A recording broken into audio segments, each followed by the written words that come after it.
어두운 동굴 속에서 피비린내가 진동했다. 은지는 숨을 헐떡이며 바닥에 주저앉아 있었다. 그녀의 팔에 새빨간 핏자국이 번져 있었고 민경은 그 앞에 서서 떨리는 손으로 은지의 상처를 감싸려 애쓰고 있었다. 왜 나 때문에 이렇게 됐어? 내가 날 유혹한 탓이야. 민경의 목소리가 동굴벽에 메아리쳤다. 그 말은 고통과 원망이 뒤섞인 채 은지의 가슴을 파고들었다. 은지는 이를 악물고 고개를 들었다. 유혹. 민경아, 그게 다야? 우리가 여기까지 온 게 그저 유혹 때문이라고. 그 순간 동굴 밖에서 비가 쏟아지기 시작했다. 제주도의 습한 공기가 그들의 운명을 더욱 무겁게 만들었다.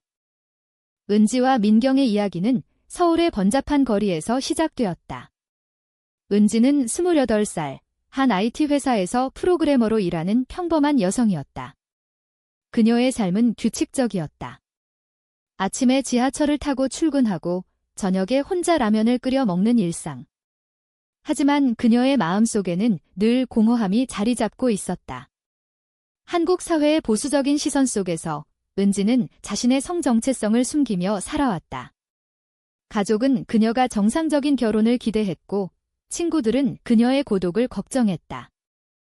민경은 은지의 삶에 불쑥 나타났다. 26살, 예술대학을 졸업한 후 프리랜서 일러스트레이터로 활동하는 그녀는 자유분방했다. 서울의 홍대 거리에서 우연히 만난 그날, 민경은 은지의 스케치북을 보며 웃었다. 이 그림 정말 감성적이에요. 당신처럼요. 그 말에 은지의 심장이 처음으로 요동쳤다. 민경의 눈빛은 따뜻했고 그녀의 미소는 은지의 벽을 서서히 무너뜨렸다. 그들의 첫 데이트는 한강공원에서였다.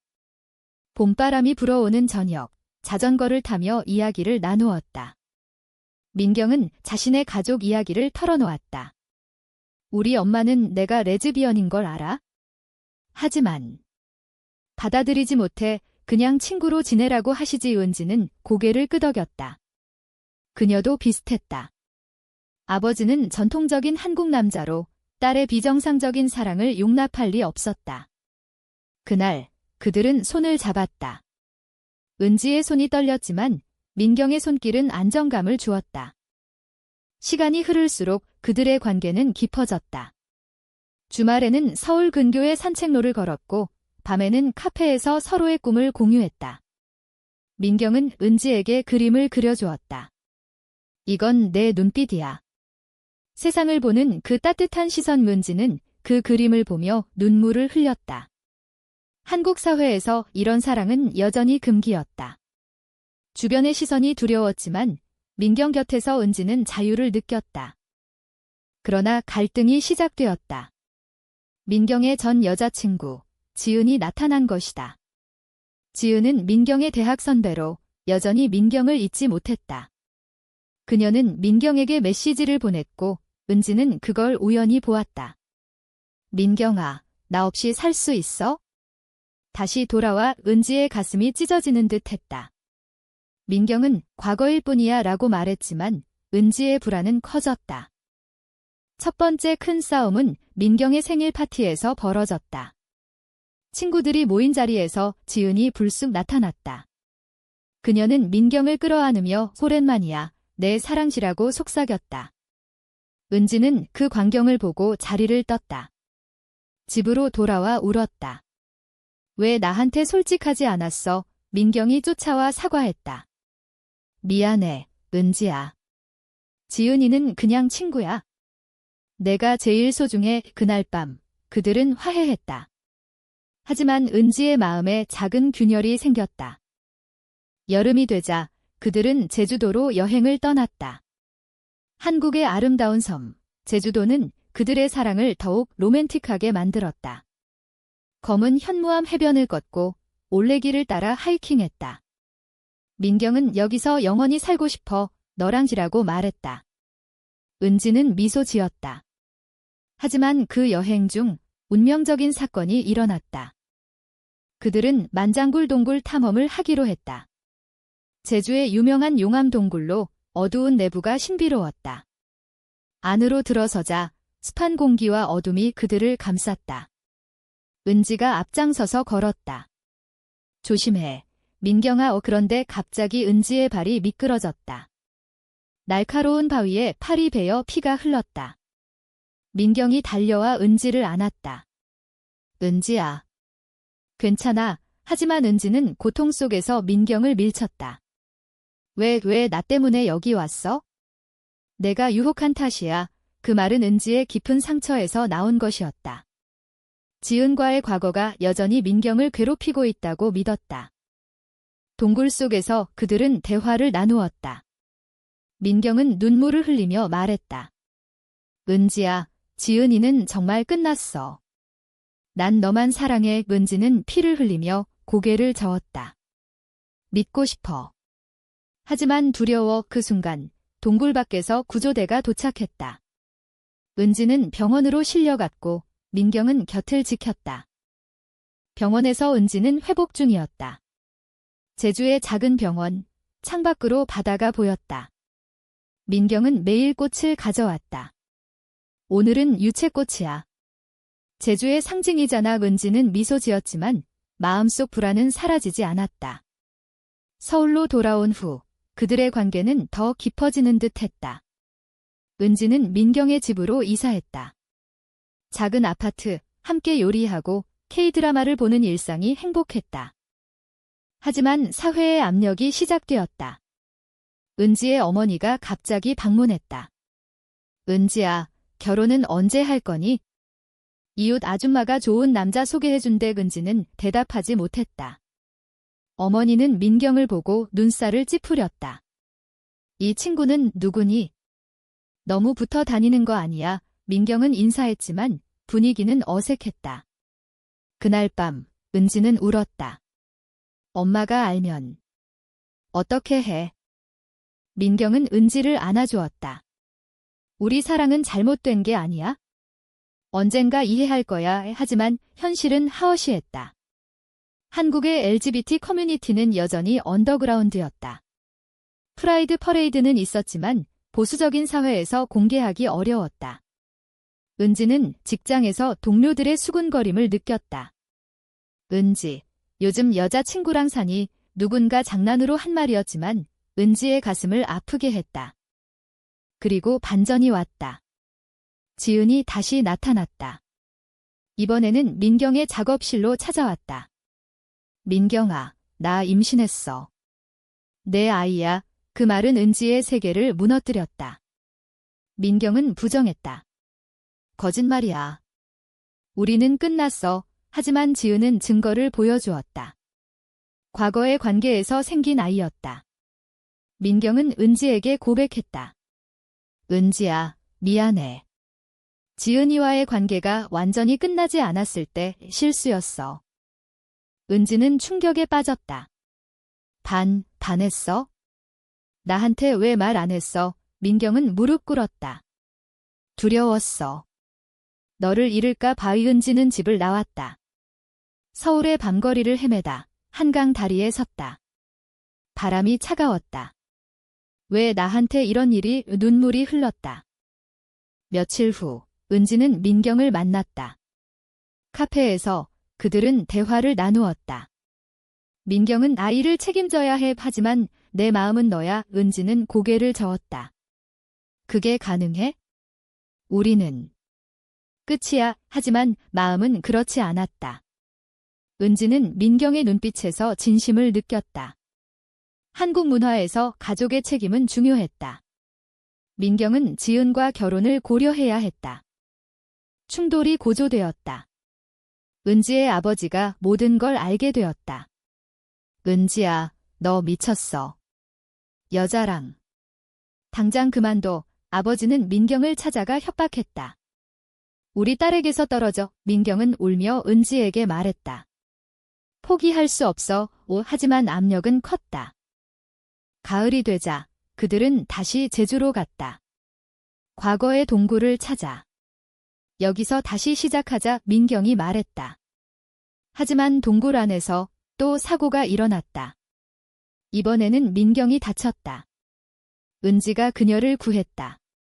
민경아, 일어나. 그 순간 은지는 깨달았다. 사랑은 완벽하지 않지만 용서할 수 있다. 제주도의 병원에서 민경은 회복했다. 은지는 곁을 지켰다. 이번에는 내가 지킬게. 그들의 대화는 깊어졌다. 민경은 지은과의 과거를 모두 털어놓았다. 지은이는 내 실수였어.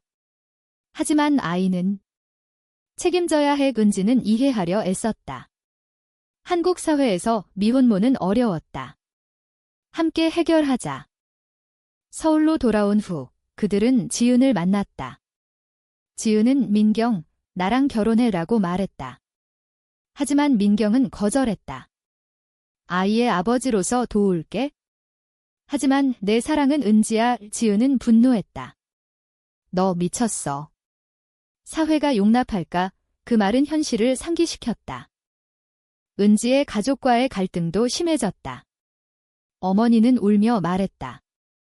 은지야, 제발 정상적으로 살아. 은지는 엄마, 이게 내 정상적이야 라고 대답했다. 아버지는 화를 냈지만 은지의 눈물에 조금 흔들렸다.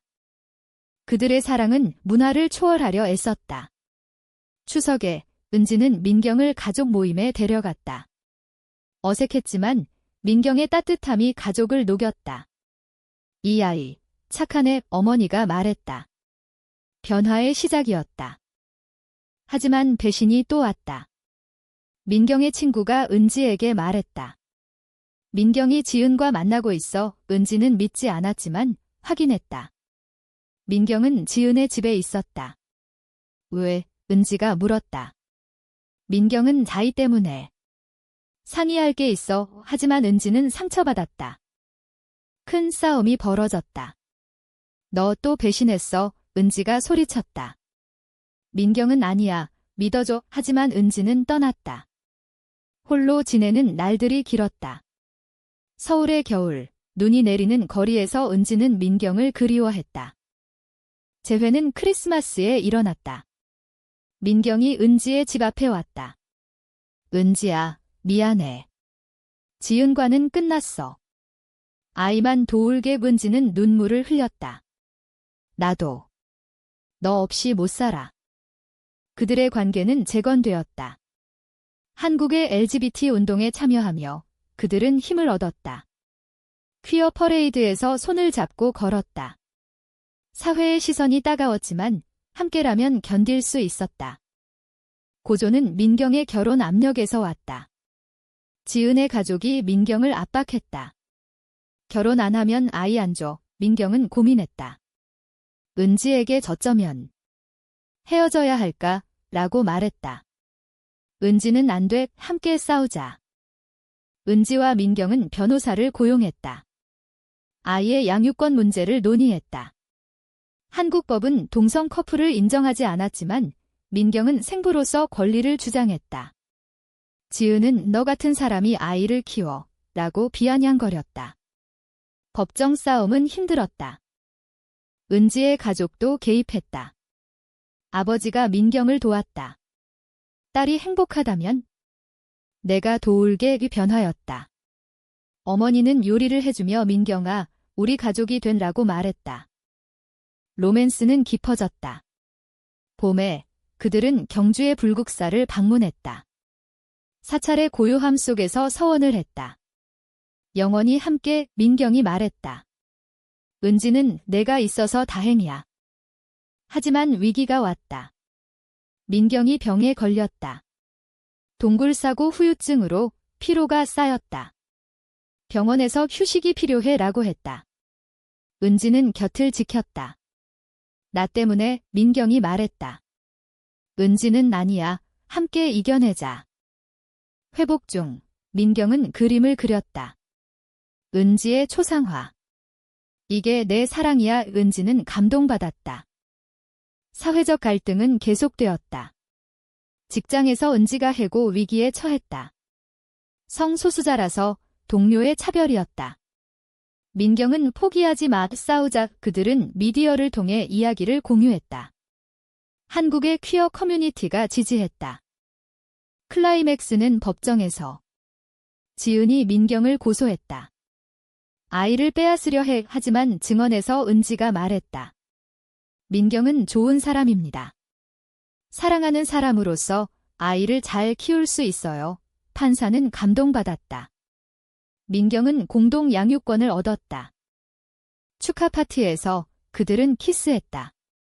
가족과 친구들이 박수쳤다. 한국 사회의 작은 변화였다. 시간이 흘러 그들의 삶은 안정되었다. 은지는 새 직장을 찾았고 민경은 일러스트 책을 출간했다. 아이, 작은 하준이는 민경과 은지의 집에서 자랐다. 지은과도 화해했다. 함께 키우자. 가족 모임은 자연스러워졌다. 추석에 모두 모여 송편을 빚었다. 은지의 아버지가 민경아, 고맙다라고 말했다. 어머니는 우리 딸 행복하게 해줘. 로맨틱한 순간들은 많았다. 제주 해변에서 산책하며 민경이 너 없인 안 돼라고 말했다. 은지는 나도야. 하지만 과거의 상처는 가끔 되살아났다. 은지가 악몽을 꾸었다. 동굴에서 피 흘리는 꿈 민경이 안아주었다. 이제 괜찮아. 그들은 사회 활동을 했다. LGBT 워크숍에서 강연. 사랑은 자유야. 젊은이들이 영감을 얻었다. 결말로 향하는 갈등, 민경의 건강이 다시 악화. 동굴 후유증이야. 은지는 걱정했다. 수술이 필요했다. 병원에서 은지가 사라져라고 빌었다. 수술은 성공했다. 회복실에서 민경이 은지야, 사랑해라고 말했다. 은지는 눈물 흘렸다. 수년 후 그들은 제주에 정착했다. 작은 집에서 하준이와 함께. 은지는 원격 작업, 민경은 아트 스튜디오, 동굴은 이제 추억의 장소. 그날 우리 사랑이 시작됐어. 민경이 말했다. 가족은 완전해졌다. 은지의 부모가 방문했다. 손주가 귀엽네. 사회는 변했다. 한국에서 동성 결혼 논의가 활발했다. 결말은 인문적, 사랑은 완벽하지 않지만 용서와 이해로 지속된다. 은지와 민경은 손을 잡고 바다를 봤다. 영원히. 그들의 이야기는 많은 이들에게 희망이 되었다. 배신과 고통을 넘어 진정한 사랑을 찾은 이야기.